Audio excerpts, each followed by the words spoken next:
할렐루야. 아멘. 오늘도 은혜의 자리 나오신 모든 성도님들을 진심으로 사랑하고 축복합니다. 오늘은 뒤로 물러가라고 하는 제목으로 하나님의 말씀을 전하고자 합니다. 다 같이 한번 따라 해보실까요? 뒤로 물러가. 네, 한 번 더 해보시겠습니다. 뒤로 물러가. 오늘 말씀을 통해서 뒤로 후퇴하는 삶이 아니라 전진하는 신앙으로 결단하시는 모든 성도님들이 되시기를 간절히 소망합니다. 아멘. 먼저 오늘 함께 읽으신 본문은 히브리서에 기록이 되어져 있습니다. 히브리서는 전통적으로 바울의 서신이라고 여겨져 왔는데요. 현대의 신학자들은 바울의 서신이라고 보는 견해는 극히 또한 적습니다. 왜냐하면 바울은 자신의 서신에서 꼭 자신을 드러내었기 때문입니다. 파울로스라고 하는 자신의 이름으로 편지를 시작한 것입니다. 몇몇 개의 바울 서신들의 서두를 한번 다 같이 찾아서 읽어 보시겠습니다. 다 같이 로마서, 고린도 전후서, 그리고 갈라디아서의 1장 1절 말씀을 함께 읽어 보시겠습니다. 로마서입니다. 예수 그리스도의 종 바울은 사도로 부르심을 받아 하나님의 복음을 위하여 택정함을 입었으니, 다음 고린도전서 말씀입니다. 하나님의 뜻을 따라 그리스도 예수의 사도로 부르심을 받은 바울과 형제 소스데네는, 다음 고린도후서 말씀입니다. 하나님의 뜻으로 말미암아 그리스도 예수의 사도된 바울과 형제 디모데는 고린도에 있는 하나님의 교회와 온 아가야에 있는 모든 성도에게, 마지막으로 갈라디아서 말씀입니다. 사람들에게서 난 것도 아니요 사람으로 말미암은 것도 아니요 오직 예수 그리스도와 그를 죽은 자 가운데서 살리신 하나님 아버지로 말미암아 사도된 바울은, 이렇게 바울은 자신의 서신을 시작할 때 가짜 바울 서신 때문에 자신의 이름과 친필 표시를 굉장히 중요하게 여겼습니다. 그런데 히브리서 안에서는 바울이 썼다라고 하는 증거를 우리는 찾아보기가 어렵습니다. 우리가 본문 안에서 히브리서 저자에 대해서 알 수 있는 것은 다만 이 정도뿐입니다. 다 같이 히브리서 2장 3절을 함께 읽어 보시겠습니다. 우리가 이같이 큰 구원을 등한히 여기면 어찌 그 보응을 피하리요. 이 구원은 처음에 주로 말씀하신 바요 들은 자들이 우리에게 확증한 바니. 처음에 주로 말씀하신 바요 들은 자들이 우리에게 확증한 바니라고 하는 표현을 통해서 히브리서 저자는 자신이 예수님께 복음을 직접 들은 사람이 아니라 그것을 직접 들은 자들이 전해준 것을 들은 사람이라고 성경을 통해서 또한 알려주고 있습니다. 그런데 히브리서가 비록 바울이 쓴 것은 아니라고 할지라도 바울이 썼던 서신들과 비슷한 내용들을 가지고 있는 부분들이 많이 있기 때문에 바울 계열의 서신으로 또한 분류하고 있습니다. 비록 직접적인 바울 서신이 아니라 할지라도 히브리서라고 하는 서신이 신약 성경으로 묶여서 우리에게 온 것은 그 어떤 서신보다도 너무나 귀한 말씀들을 또한 우리에게 전하고 있기 때문입니다. 히브리서의 저자가 누구인지 우리는 알 수 없지만 그는 예수님의 말씀을 기가 막히게 정말로 전달을 합니다. 히브리서의 저자는 여러 가지 글을 쓰는 기법들을 사용하고 또한 고대의 본문들을 자유자재로 가지고 와서 예수 그리스도 중심적인 신앙으로 공동체를 격려합니다. 어떤 학자는 히브리서의 저자가 신약 성경의 저자들 가운데 구약 성경을 가장 멋지게 사용을 했기 때문에 신약의 구약 사용에 있어서는 여왕으로 또한 불려져야 한다고까지 말을 합니다. 그렇다면 히브리서의 저자는 왜 이렇게 여러 가지 다양한 방법들과 자료들을 총동원해서까지 수신 공동체에게 서신을 써야만 했던 것인지 우리는 또한 궁금하지 않을 수가 없습니다. 우리는 히브리서 본문을 통해서 이에 대한 대답을 찾을 수 있는데요. 공동체가 어떠한 문제와 상황들을 맞닥뜨렸었는지 함께 보시겠습니다. 첫 번째는 이미 심한 박해와 손해를 겪었다고 하는 것입니다. 다 같이 히브리서 10장 32에서 34절을 함께 읽어 보시겠습니다. 전날에 너희가 빛을 받은 후에 고난의 큰 싸움을 견디어낸 것을 생각하라. 혹은 비방과 환난으로서 사람에게 구경거리가 되고 혹은 이런 형편에 있는 자들과 사귀는 자가 되었으니 너희가 갇힌 자를 동정하고 너희의 소유를 빼앗기는 것도 기쁘게 당한 것은 더 낫고 영구한 소유가 있는 줄 알미라. 아멘. 너희가 빛을 받은 후에라고 하는 표현을 통해서 일단 그들의 공동체가 세례를 받고 그리스도인이 된 사람들이라고 하는 것을 당연히 알 수가 있습니다. 그리고 고난의 큰 싸움을 견디어라고 하는 구절을 통해서 박해와 고난을 당했다는 사실도 우리는 알 수가 있습니다. 그리고 그러한 상황 가운데 비방과 구경거리가 됐다고 했습니다. 그리고 소유를 빼앗기기도 했었다고 성경은 기록하고 있습니다. 그런데 그나마 다행인 것은 아직 순교까지는 가지 않았다고 하는 것입니다. 다 같이 히브리서 12장 4절을 읽어 보시겠습니다. 너희가 죄와 싸우되 아직 피 흘리기까지는 대항하지 아니하고, 아직 피 흘리기까지는 대항하지 아니하고라고 하는 표현을 통해서 그래도 피 흘리는 순교까지는 이르지 않았다라고 하는 것을 알 수가 있습니다. 하지만 그들이 순교 직전에 극한 상황까지 갔다는 것을 알게 됩니다. 그런데 고난을 당하는 일이 지나간 과거가 아니라 지금도 여전히 그 고난을 또한 당하고 있다고 하는 것입니다. 다 같이 히브리서 13장 3절의 말씀을 함께 읽어보시겠습니다. 너희도 함께 갇힌 것 같이 갇힌 자를 생각하고 너희도 몸을 가졌은즉 학대받는 자를 생각하라. 여전히 공동체의 일원이 갇혀 있고 학대받고 있다는 사실입니다. 정리를 해보자면 그들의 상황은 육신적 또한 정신적으로 고통을 당하고 있는 상황인 것입니다. 가정에서, 직장에서, 사업장에서, 학교에서 혹시 믿음이 있다는 이유로 인해서 이유 없이 조롱을 당하고 고난을 당하고 고통을 당하는 일을 당해본 적이 있으십니까? 히브리서 안에 이미 앞선 믿음의 선진들을 보시면서 위로를 얻으시기 바랍니다. 지난주 토요일에 교단 신년 교사 세미나가 있어서 유초동부에서는 서울에 있는 신길교회에 다녀왔습니다. 지난번에도 말씀드렸지만 그곳에서 전도사로 승인을 받고 첫 사역을 시작하였고 또한 출산 때 이제 전담 전도사로서 마지막까지 사역을 했었다고 말씀을 드렸습니다. 마침 교사 세미나라서 이전에 함께했던 선생님들을 만나게 되었고 세미나 중간중간 10분씩밖에 안 되는 시간들이었지만 자연스레 서로의 안부를 물으면서 반가운 시간들을 가졌습니다. 그때 함께했던 분들이 지금은 장로님이 되신 분들도 계셨고요. 또한 권사님도 계시고 그냥 일반 평교사였었는데 부장님이 되신 분들도 계셨고요. 그리고 멋진 동역자들로 세워진 모습을 보고 굉장히 감사한 마음이 들었습니다. 그러면서 그 중에 한 분이 우스갯소리로 이렇게 말씀을 하셨습니다. 목사님, 우리 모두 교회에서 일 저지르지 않고 잘 지내고 있으니까 그곳에서 걱정하지 말고 사역하세요. 이렇게 말씀을 하셨습니다. 그 얘기를 듣는데 가슴이 좀 찡했습니다. 저는 사역을 하면서 항상 이렇게 기도를 했었습니다. 하나님, 하나님의 계획하신 가운데 만나게 되었으니 모든 만남 가운데 축복하셔서 사역을 통해 함께 하게 되는 성도님들이 저와 가까워지게 되는 것이 아니라 교회와 하나님과 그리고 담임 목사님과 더 가까워지는 믿음들이 되게 해주세요라고 항상 기도해 왔었습니다. 그리고 또 이끄심에 따라 때론 그곳을 떠나 시간이 흘러 성경 신문을 보거나 함께 동역했던 분들의 소식을 듣게 되었을 때 이제 더 큰 사명을 감당하는 자리에 서게 되었다는 소식을 듣게 되면 너무나도 기쁘고 감사한 마음을 갖게 되는 것입니다. 어쩌다가 소식을 듣게 되었는데 교회 분란에 앞장서고 그랬다는 소식이 들려오면 어떻겠습니까? 함께했던 목회자로서 굉장히 안타깝고 속상할 것입니다. 아무튼 그때 함께했던 교회 학교의 모든 선생님들이 여전히 교회 학교 안에서 승리하고 계셨고 그때 청년이었던 선생님들은 결혼을 하고 자녀를 낳아서 3, 4살 대여섯 살 되는 자녀들을 끌어안고 이제는 남편과 아내와 함께 교사의 사명을 감당하면서 교사 세미나에 참석하는 모습을 보니 정말 감격스럽고 또 너무나도 사랑스러워 보였습니다. 그곳에 다녀와서 이제 말씀을 준비하면서 한 가지 일화가 갑자기 떠올랐습니다.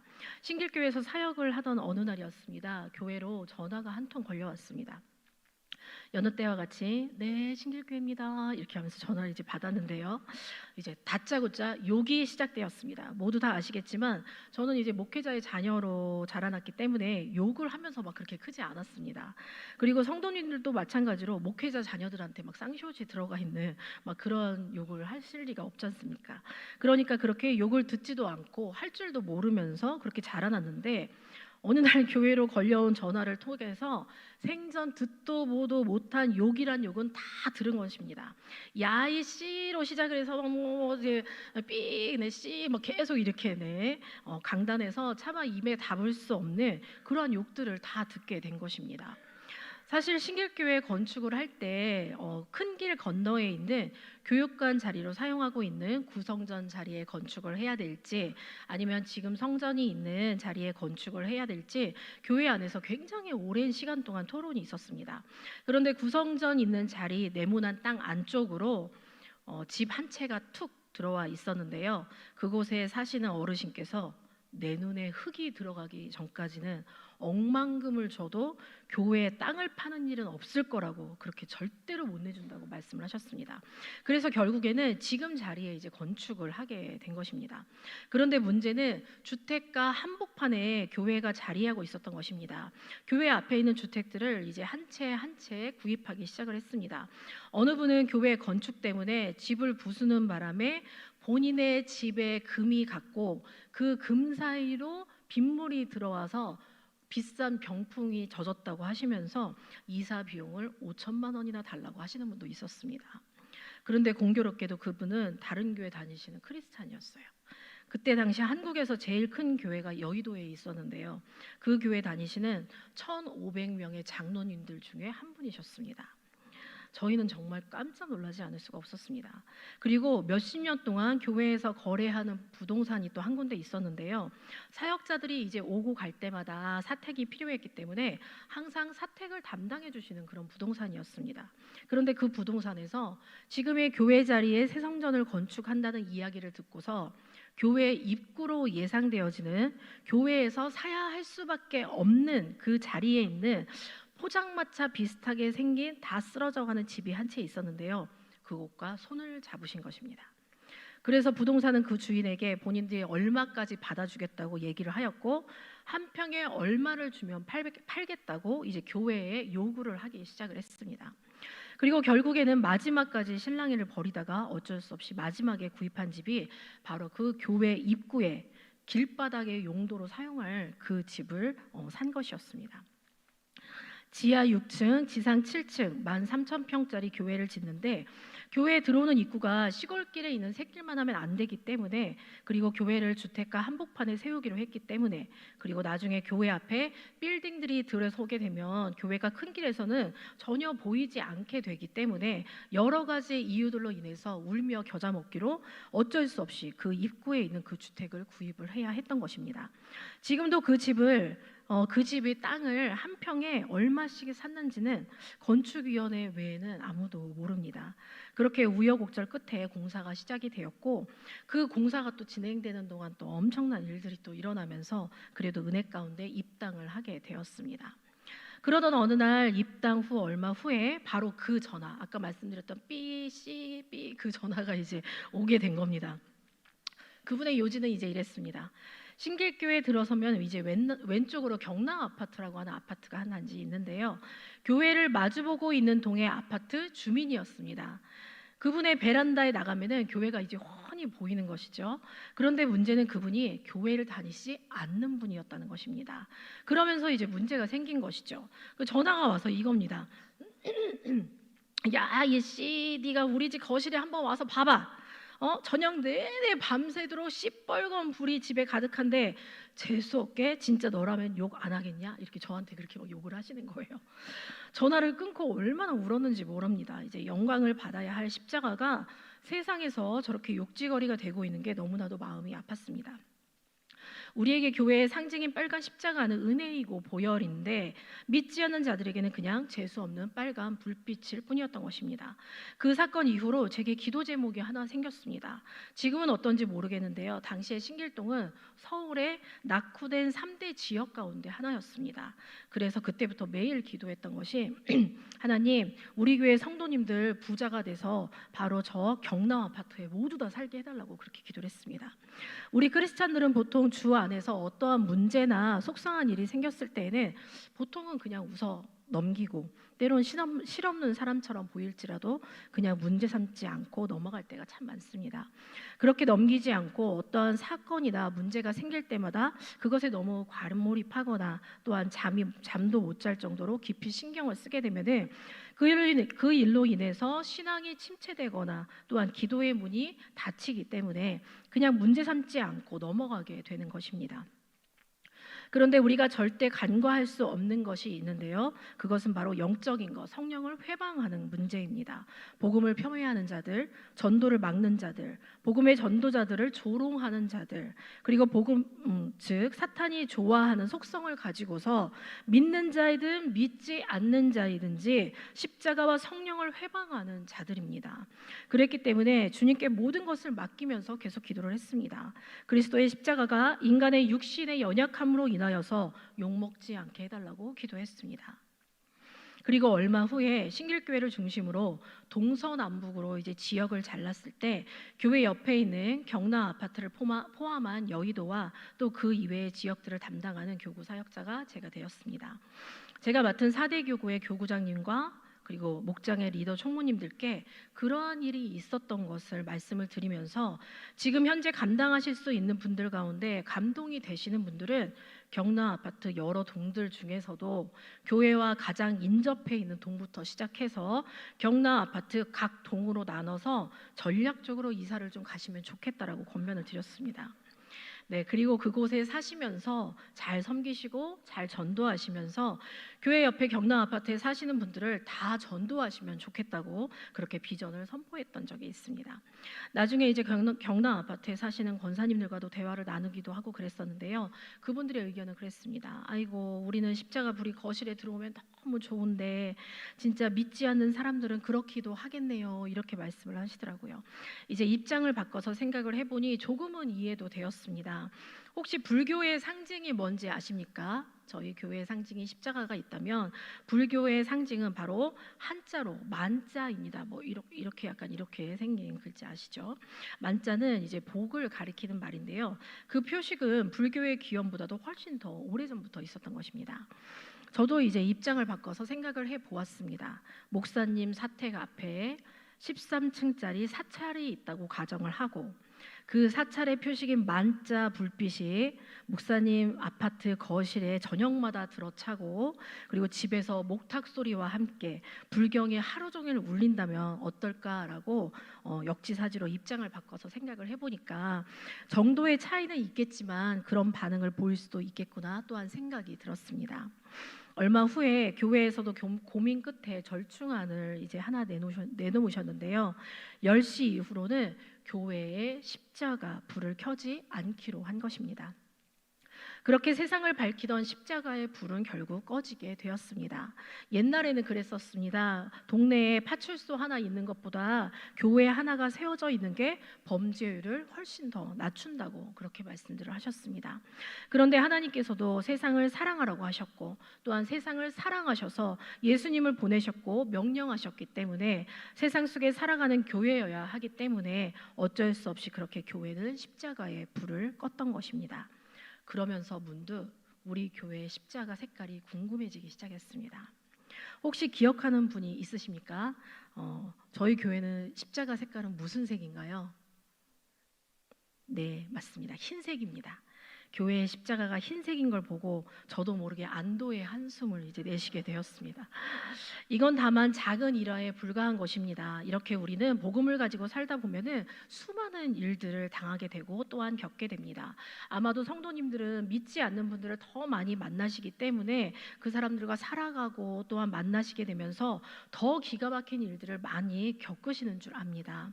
마찬가지로 히브리서의 수신 공동체도 박해라고 하는 상황 가운데 고통을 당하고 조롱을 당하고 실질적으로 어려움을 당하고 옥에 갇히고 학대를 당하는 상황까지도 생기고, 그리고 어느 날 갑자기 믿는 자들의 재산을 몰수하는 일까지도 발생하게 된 것입니다. 생각을 해보시기 바랍니다. 지금 이 시대에도 만약에 어느 날 갑자기 앞으로 크리스찬들의 재산을 전부 모두 몰수하겠습니다라고 한다면 버텨낼 신앙인들이 얼마나 되겠습니까? 당시의 자료들을 찾아보면 정말로 그러한 일들까지 있었던 것을 알 수가 있습니다. 그렇게 그러한 상황들도 버틴 공동체였는데, 편지를 받는 그 공동체는 그들의 믿음이 고갈되는 이제 상태가 또한 두 번째 되는 것입니다. 다 같이 히브리서 2장 1에서 3절을 읽어 보시겠습니다. 그러므로 우리는 들은 것에 더욱 유념함으로 우리가 흘러 떠내려가지 않도록 함이 마땅하니라. 천사들을 통하여 하신 말씀이 견고하게 되어 모든 범죄함과 순종하지 아니함이 공정한 보응을 받았거든 우리가 이같이 큰 구원을 등한히 여기면 어찌 그 보응을 피하리요. 이 구원은 처음에 주로 말씀하신 바요 들은 자들이 우리에게 확증한 바니. 아멘. 우리는 두 구절에서 지금 그들의 상태를 추론해 볼 수가 있는데요, 그들의 지금 상태는 흘러 떠내려가는 상태이고 구원을 등한히 여기는 상태라고 하는 것입니다. 한마디로 세상 풍조에 휩쓸려서 믿음에서 이제 멀어져 가고 있다고 하는 것입니다. 그랬기 때문에 히브리서의 저자는 바로 이 서신을 통해서 그들에게 믿음을 촉구하고 권면의 말을 전한 것입니다. 박해의 힘든 시간도 버텼는데 깨어 기도하고 믿음으로 굳게 서라고 권면합니다. 지난주 금요일에 말씀을 전하면서 마가복음에 나타난 제자도 그래프를 제가 보여드렸었습니다. 그때 함께 말씀을 들으셨던 분들은 그래프가 어떠했었는지 기억을 하실 줄 압니다. 처음에 주를 따르겠다고 멋지게 선포했던 제자들의 모습은 온데간데였고, 점점 예수님과 함께하는 동안 들쑥날쑥했던 그들의 믿음을 기억하실 것입니다. 심지어는 예수님께로부터 책망과 노함과 체념과 경고까지도 받았던 그들의 모습을 기억하실 것입니다. 그도 그럴 것이 이제 조금 있으면 예수님께서는 제자들의 곁을 떠나시게 될 터인데, 제자들의 믿음은 성장할 기미가 보이지 않고 얼마나 답답하셨겠습니까? 그리고 또 얼마나 속상하셨겠습니까? 물가에 내놓은 아이처럼 예수님의 마음은 어떠하셨겠습니까? 하지만 예수님께서 선택하셨던 제자들의 결국은 어떠했습니까? 예수님께서 원하시는 제자들이 되어 주의 복음을 위해 쓰임 받았던 것입니다. 금요일의 말씀을 기억하시면서 다 같이 마가복음 3장 13절의 말씀을 함께 읽어보시겠습니다. 또 산에 오르사 자기가 원하는 자들을 부르시니 나아온지라. 아멘. 예수님께서 제자들을 부르실 때에 예수님은 자기가 원하는 자들을 부르셨다고 성경은 분명히 기록하고 있습니다.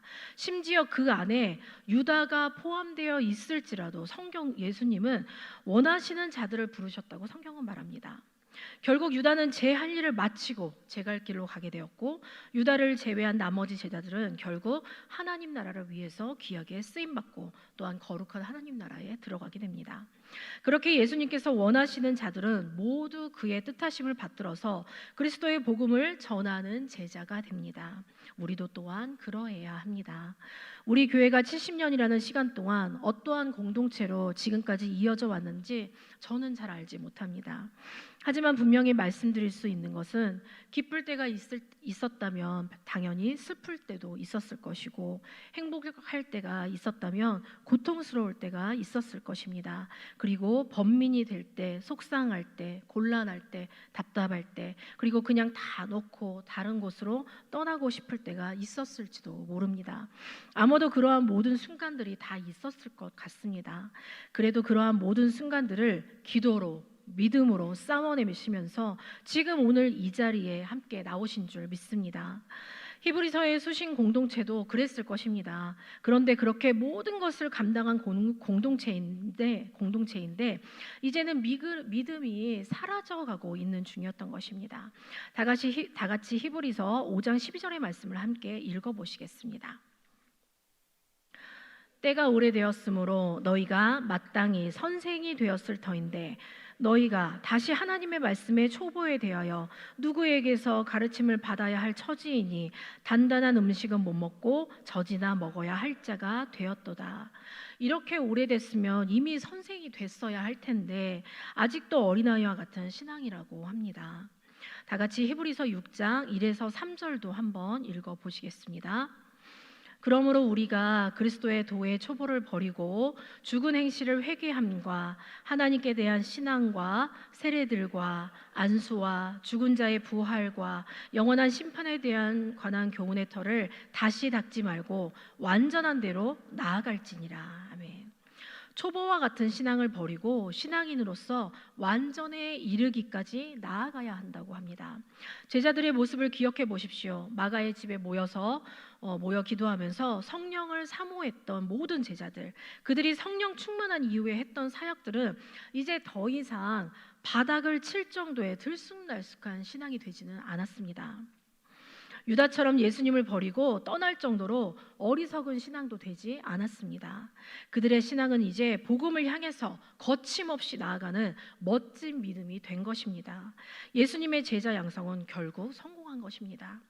히브리서의 저자가 예수님을 직접 만났던 이들을 통해서 들었던 것처럼 그러한 신앙이 우리에게도 있어야 하는 줄 믿습니다. 히브리서를 통해서 성령님은 우리에게 이렇게 깨닫게 하십니다.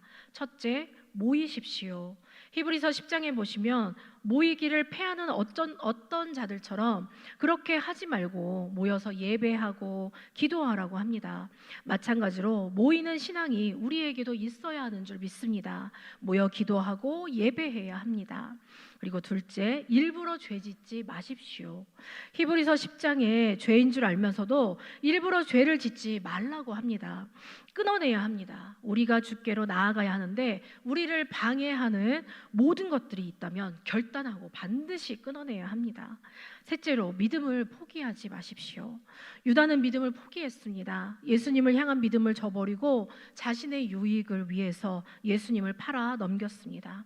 히브리서 6장에는 이미 빛을 받고 또한 성령을 경험한 자는 절대로 떠나지 말라고 합니다.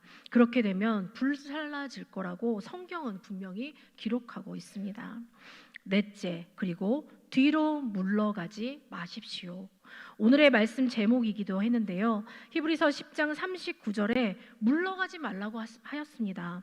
우리는 뒤로 물러가서 멸망할 자가 아니고 오직 영혼을 구원함에 이르는 믿음을 가진 자라고 하였습니다. 우리는 뒤로 물러날 자가 아닙니다. 우리는 멸망할 자가 아닙니다. 우리는 구원받을 자이고 우리는 믿음을 가진 자입니다. 우리는 그렇게 뒤로 물러가지 않고 끝내는 승리하는 자가 되어야 하는 줄 믿습니다. 사랑하는 성도 여러분, 뒤로 물러서지 마시기 바랍니다. 지금까지 우리는 어려운 고난들을 이겨내면서 인내하였습니다. 결단코 사단에게 지지 말고 물러서지 마시기 바랍니다. 인간적인 번민들로 인하여서 축복을 놓치지 마시기 바랍니다. 우리에게 힘 주시고 능력 주시고 지금 이 시간까지 살게 하신 주님이 오늘도 내일도 또 앞으로의 시간들도 반드시 살아내게 해 주실 것입니다.